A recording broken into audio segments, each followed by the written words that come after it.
Já alguma vez foi salvo por um cinto de segurança? E a voar? Já pensou no peso de um avião? A resposta é comum. Há um mundo extraordinário de materiais fibrosos que está a revolucionar os transportes e que vamos conhecer já a seguir.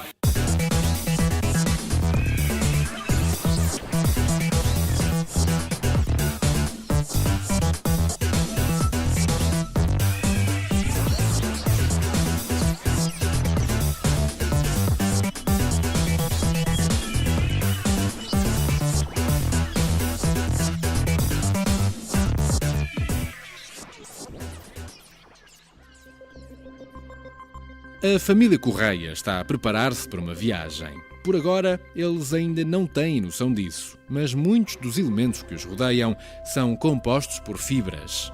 São materiais que os acompanham e que vão fazer com que este passeio seja mais seguro, confortável e com melhor desempenho.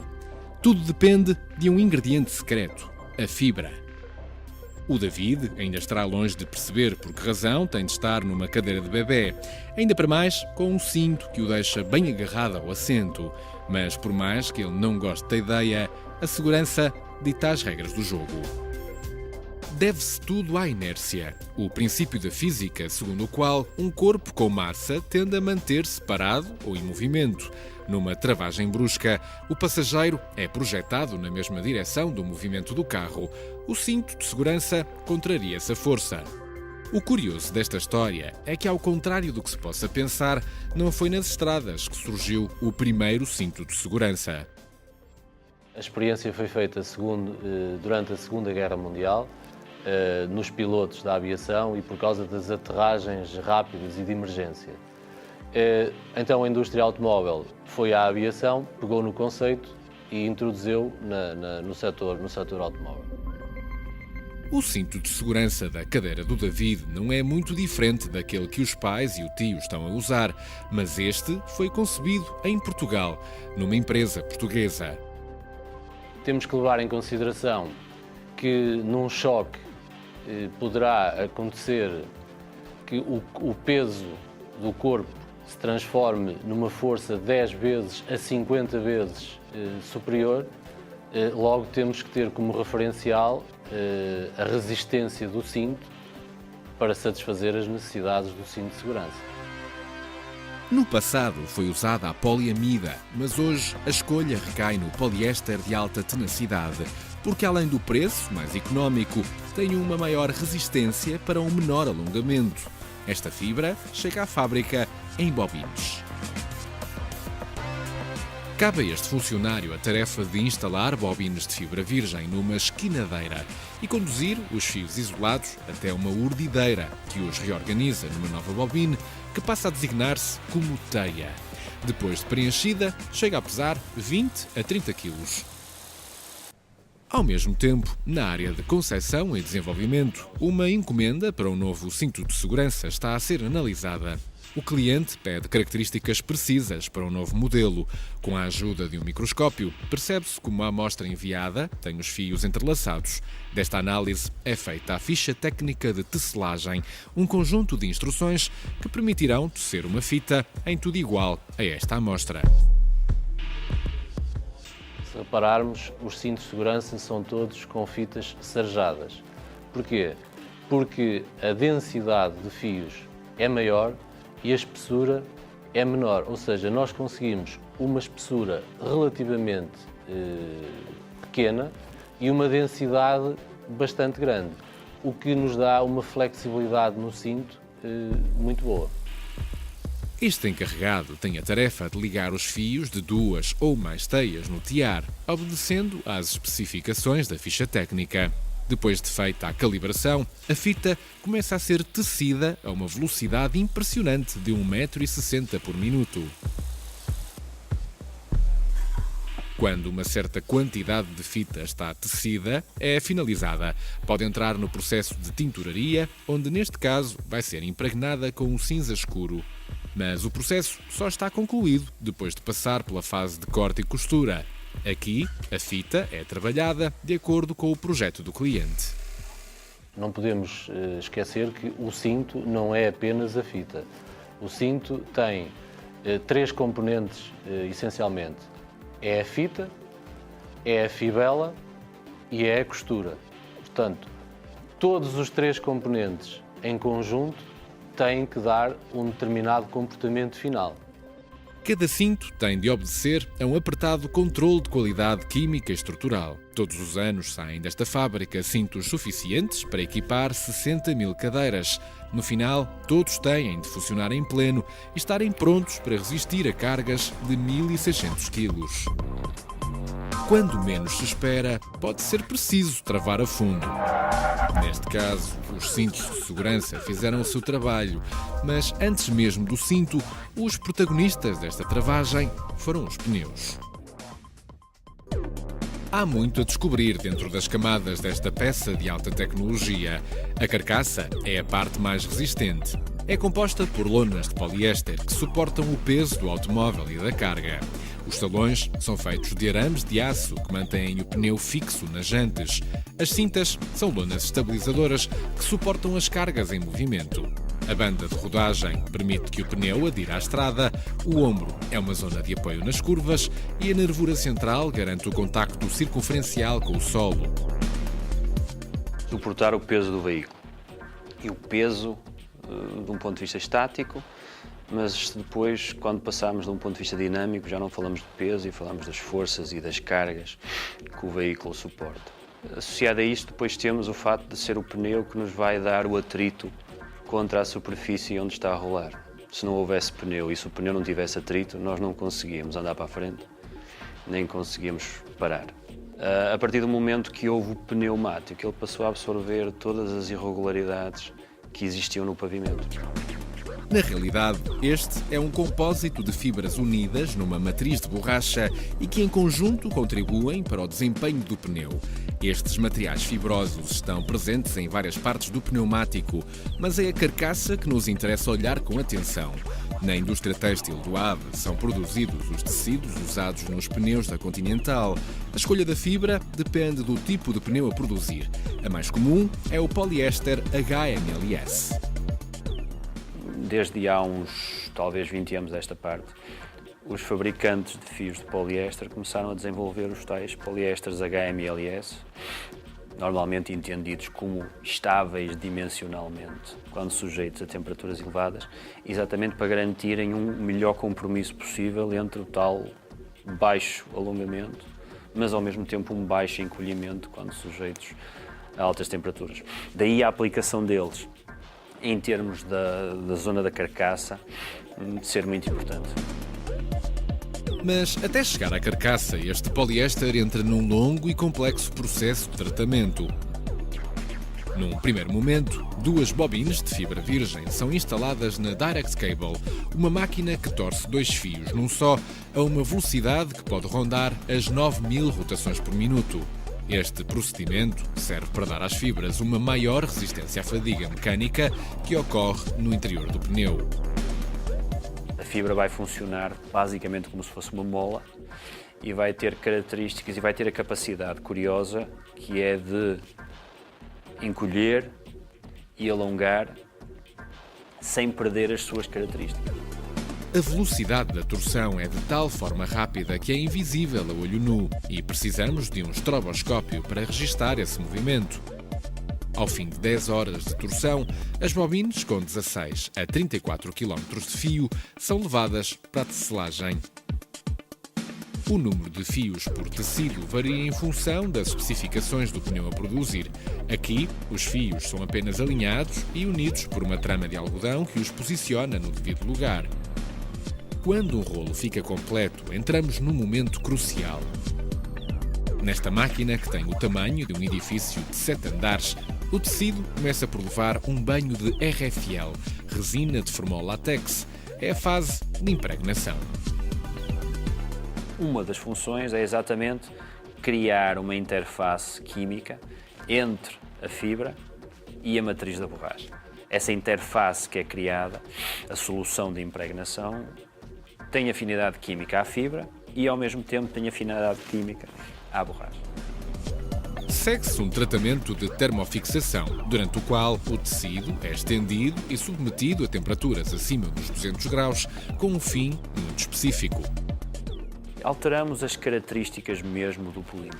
E ao alterar essas características, a tal relação importante entre quanto é que a fibra vai alongar quando sujeita a estiramentos e quanto é que a fibra vai encolher se for sujeita à temperatura, nós conseguimos customizar o que queremos. No final, o tecido impregnado assume uma coloração acastanhada e pode ser enviado para a linha de montagem da Continental, onde é introduzido numa calandra. Aqui é retirada qualquer umidade remanescente nas fibras e é feita uma nova impregnação, desta vez com borracha, em ambos os lados do tecido. Na fase seguinte, o tecido é cortado para a largura da carcaça, sendo que aqui as fibras passam a estar orientadas a 90 graus na direção do desenrolar do pneu. A linha de montagem continua. Depois de unidas todas as componentes, o pneumático entra finalmente no processo de vulcanização. Autênticas panelas de pressão, onde à força do vapor de água, o pneu assume a forma e as texturas finais, ficando pronto a rolar na jante de qualquer automóvel. A pressão adequada influencia o consumo de combustível de um veículo. Além de uma condução mais lenta, a um ritmo regular, a grande batalha continua a ser a redução do peso dos veículos. E, mais uma vez, as fibras e os compósitos podem ser uma ajuda importante. Permitem-nos reduzir o peso dos veículos, permitem-nos aumentar a segurança dos próprios veículos, porque são fibras altamente resistentes. Permitem-nos graus de liberdade geométrica que normalmente as peças em metal não nos permitem. Nós hoje em dia conseguimos ter carros mais redondos do que aqueles que tínhamos antigamente, a custos tão baixos quanto os que tínhamos antigamente. A opção da mobilidade elétrica precisa de uma boa capilaridade de postos de carregamento. Felizmente para esta família, havia um destes postos na rota que traçaram no GPS. Pode não parecer, mas por trás deste dispositivo também estão materiais compósitos. O primeiro posto de carregamento nasceu nesta sala, onde nem todos podem entrar, porque muito do trabalho que aqui se faz é confidencial. É o estado da arte, da tecnologia, da mobilidade que não pode estar à vista de qualquer um. Mas foi aberta uma exceção. Aqui, uma equipa de design parte da proposta do cliente para criar o primeiro esboço do que será um posto de carregamento elétrico. Do sketch livre, feito à mão, o desenho é digitalizado e aperfeiçoado no computador. Só depois em que um terceiro designer começa a trabalhar na modelação 3D. O design de estilo prevalece sobre a engenharia. Os engenheiros estruturais têm, por isso, o desafio de transpor para a realidade os conceitos desenvolvidos pelos colegas. Escolhem os materiais e criam as estruturas que darão corpo ao produto final. Claro está que este processo não é linear. Há avanços e recuos. Constrangimentos de custo, por exemplo, podem implicar alterações ao projeto. Há alguns requisitos que são fáceis de nós entendermos. Estão expostos ao vandalismo, por isso têm que ser resistentes a impactos e qualquer ação violenta contra os postos. As fibras respondem perfeitamente a essa questão. Tem que ter, depois, um outro conjunto de características. Têm que ser capazes de resistir, estão expostos ao sol, têm que ser capazes de resistir aos raios UV. Antes da fase de produção de protótipos, há uma derradeira simulação. E para isso, entramos numa sala imersiva, de realidade virtual, onde equipas de design e de engenharia se encontram com o cliente para ver uma imagem muito aproximada da peça final. O nosso objetivo sempre aqui é podermos reduzir o custo e o tempo de desenvolvimento de um produto. O nosso maior exemplo foi termos conseguido desenvolver, desde o desenho até a libertação dos primeiros protótipos, um veículo elétrico num prazo de cerca de 18 meses. Não é comum acontecer este tipo de prazos num conceito tradicional de desenvolvimento de produto. Validado o design, fazem-se as primeiras peças experimentais. Aqui, a protagonista é a fibra de vidro, usada em manta e em tecido. Numa cabine de trim, 2 técnicos recebem um caderno de produção com instruções específicas que devem seguir no processo de laminação, para que a peça final vá ao encontro das especificações pretendidas. Esta foi apenas uma experiência, a produção em série acontece nas instalações do cliente.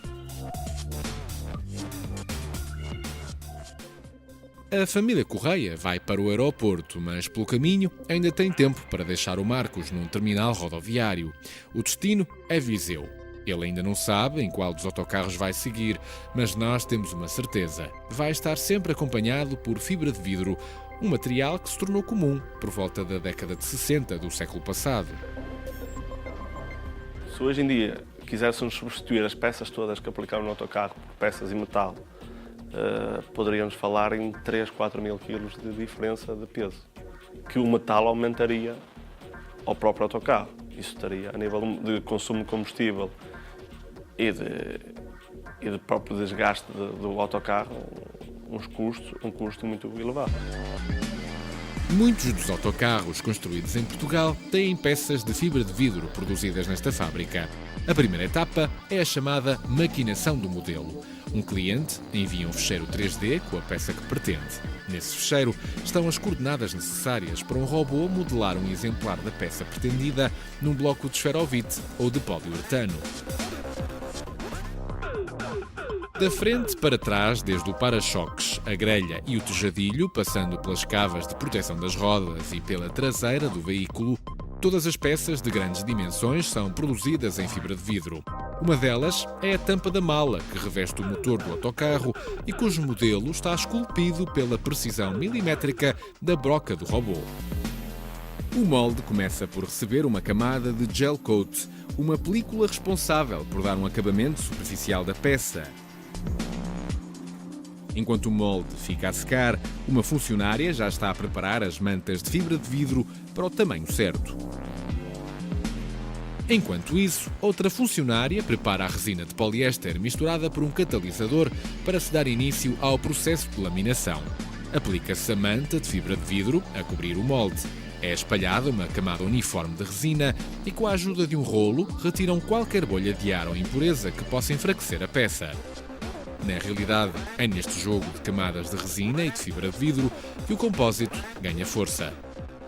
A molécula da resina tem uma ligação de duplo carbono. Ao utilizares o acelerador, essa ligação é quebrada. Ao ser quebrada, solta-se uns radicais. Um átomo de carbono liga-se ao acelerador e o outro átomo de carbono fica livre para ligar-se a outras moléculas e aí começa a formar uma cadeia. Ao formar essa cadeia é que as peças começam a solidificar, até não haver mais moléculas livres e aí é quando a peça já começa a ficar no estado mais sólido. Tudo isto acontece ao longo da fase de cura, que pode levar até 8 horas. No final, a peça é desmoldada com a ajuda de ar comprimido e levada para a fase de acabamentos, onde é removido o excesso de fibra e preparada para ser enviada para o cliente final. A peça, no seu desenvolvimento, é estudada a parte de fixação no veículo e nós, com os meios que temos, aplicamos as ferragens que já foram previamente desenvolvidas, fazemos uma impregnação também da própria ferragem na fibra de vidro, que quando a peça é desmoldada já vem com as ferragens e o próprio cliente chega ao autocarro na sua montagem e é só aplicar a fibra de vidro que já tem os reforços incorporados. Neste caso, o verdadeiro cliente final é o Marcos, que já pode seguir viagem num autocarro que seria 4 toneladas mais pesado e 10 vezes mais caro se, em vez de fibra de vidro, fosse feito totalmente em metal. Pelos céus, os compósitos tiveram um impacto atómico na redução do peso das aeronaves, que são hoje 20 a 30% mais leves do que os seus antepassados metálicos, e neste âmbito o desenvolvimento é imparável. Algo que a família Correia está prestes a descobrir. Nos anos 90 foi quando deu-se o boom das fibras na aviação. As fibras de carbono são as mais usadas na aviação, essencialmente, em especial para fuselagens, para asas, no fundo, as partes mais importantes do avião. As fibras de vidro são muito usadas também na aviação, para outras superfícies menos relevantes, portanto, cuja performance não é tão importante, e ainda as fibras aramídicas, para partes do avião mais sujeitas a impacto, a pressão, a tensões maiores. Muitos não saberão, mas Portugal tem sabido acumular experiência e conhecimento neste setor. Precisamente no CEIA está instalada a maior equipa de engenheiros aeronáuticos do país e que já tem prestado provas em diferentes projetos multinacionais. Desde uma porta de carga de um helicóptero, à parte traseira do avião, à parte da cauda do avião, uma parte da fuselagem, portanto, componentes específicos do avião. No entanto, nós achamos que daqui a uns anos estaremos preparados para produzir, enfim, uma aeronave completa, um helicóptero completo, um avião pequeno completo, um AV, que é um avião não tripulado completo. Portanto, fazer uma parte leva-nos a fazer o todo, dá-nos a capacidade técnica de produzir e de conceber toda uma aeronave completa. Tudo começa com uma reunião com as equipas de engenharia aeronáutica. Analisa-se e discute-se o pedido do cliente. E em função de especificações como a altitude, a pressão e a velocidade a que o avião será submetido, definem-se as coordenadas para o design final. Normalmente, cada encomenda que chega a estes laboratórios é sempre um desafio, seja uma peça para um helicóptero ou uma asa de avião. O objetivo é obter sempre o melhor design e desempenhos, com o peso mais baixo, cumprindo as apertadas normas da aviação civil. O avião não voa se não respeitar todos os requisitos técnicos que esta entidade europeia, neste caso, define. E são requisitos muito exigentes. Portanto, uma fibra, quando é aplicada num avião, tem que respeitar todos esses proformas que são definidos pela entidade que regula a aviação a nível nacional e depois a nível europeu. E, portanto, uma fibra só pode ser usada se estiver dentro dos estándares aeronáuticos admitidos por lei. Num diálogo permanente com o cliente, escolhem os materiais a utilizar e trabalham um ficheiro tridimensional da peça, sem perder de vista a integração na aeronave. Vários testes são feitos para detectar e corrigir precocemente erros e imprecisões. A questão dos materiais é crucial neste processo. Quando nós recebemos uma encomenda de um cliente para fazer uma pá, por exemplo, de uma hélice de um helicóptero, nós temos que ser capazes de perceber onde é que pode estar a inovação. Quer dizer, a questão do peso é essencial, a questão da performance é essencial e, portanto, jogando com estes fatores que são cruciais para a obtenção do componente na sua fase final, perceber quais são aqui as variáveis com as quais pode jogar para se obter um produto certificado e, portanto, habilitado a voar num helicóptero, num avião, onde quer que seja. Com o design definitivamente validado, passa-se à fase da construção de um primeiro protótipo que será submetido ainda a vários testes análogos às simulações em computador. Só depois deste percurso de aperfeiçoamento estar concluído é que se chega à construção das ferramentas, os moldes, que serão entregues ao cliente final. Neste caso, conseguimos presenciar uma aproximação do que seria a produção da peça, numa sala limpa, livre de impurezas que possam comprometer o processo de laminação. Duas técnicas de compósitos sobrepõem 3 tecidos pré-impregnados de resina no molde. A partir daqui, o molde é encaminhado para o processo de cura. Fechada a porta, a pressão no interior do autoclave sobe para uma atmosfera e para uma temperatura de 120 graus durante um período de tempo que varia em função da peça a produzir. Quando um componente é desenvolvido por uma empresa, essa empresa é responsável por esse componente até ao fim de vida desse componente, ou seja, desde a concepção até à produção, na fase inicial, e depois acompanhar toda a vida do componente. Alterações de materiais, alterações de performance são feitas por esse fabricante do componente e, portanto, a responsabilidade do CEIA na parte aeronáutica é muito grande e é uma coisa para a vida, se quisermos. O resultado deste trabalho está muitas vezes invisível no interior da fuselagem de uma aeronave. Será o caso do avião, onde a família Correia prepara-se para embarcar. Com as peças de fibra de carbono integradas na aeronave, este avião ficou mais leve para voar mais tempo e com menor consumo de combustível. A redução das emissões de dióxido de carbono é apenas uma face de uma luta que o homem tem travado no desenvolvimento de meios de transporte mais eficientes e amigos do ambiente. A par disso, há imensos desperdícios materiais com um impacto nocivo nos ecossistemas. Para medirmos a dimensão deste problema, basta pensar que todos os anos há 12 milhões de carros em fim de vida, onde os compósitos nem sempre podem ter um desfecho verde. Neste capítulo, o desafio tem 2 vetores, a reciclagem e a evolução para fibras naturais. As fibras têm que ser utilizadas a nível de fibras naturais e sendo que os polímeros também têm que evoluir no sentido de se utilizar polímeros que sejam também eles biodegradáveis. No caso das fibras, obviamente tudo passa muito pela questão também de melhorar as suas propriedades de interface com os polímeros, e isso pode-se, uma vez que isso traz depois problemas de adesão e problemas de resistência mecânica das estruturas produzidas, e portanto aí as fibras, nesse caso nós podemos trabalhá-las a nível do tratamento de superfície, no sentido de melhorar a adesão, mas penso também podemos ir mais longe, podemos ir também à planta e trabalhar também a parte de componente genética da planta e garantir que no final daquela planta vamos obter uma fibra que tem já as propriedades que nós necessitamos.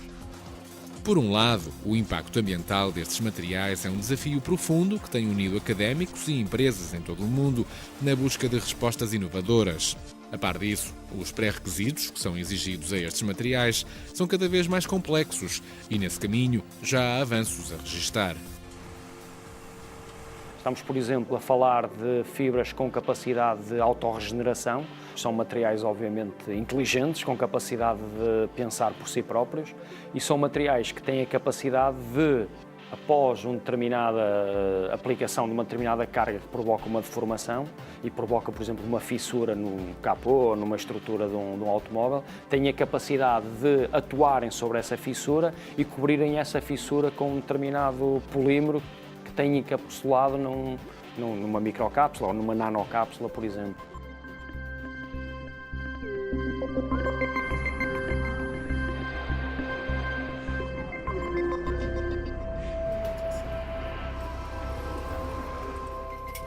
Devidamente sentado, confortável, num assento ergonómico e com o cinto de segurança apertado, o pequeno David não chega com os pés ao chão. Ao lado dele, a mãe desliga os telemóveis, conforme ditam as regras. Já o pai tenta disfarçar o nervosismo. Felizmente, as fibras estão aqui em praticamente todo lado, até na alcatifa. Entretanto, a nossa viagem ao maravilhoso mundo das fibras fica hoje por aqui. O passeio da família Correia está agora a começar.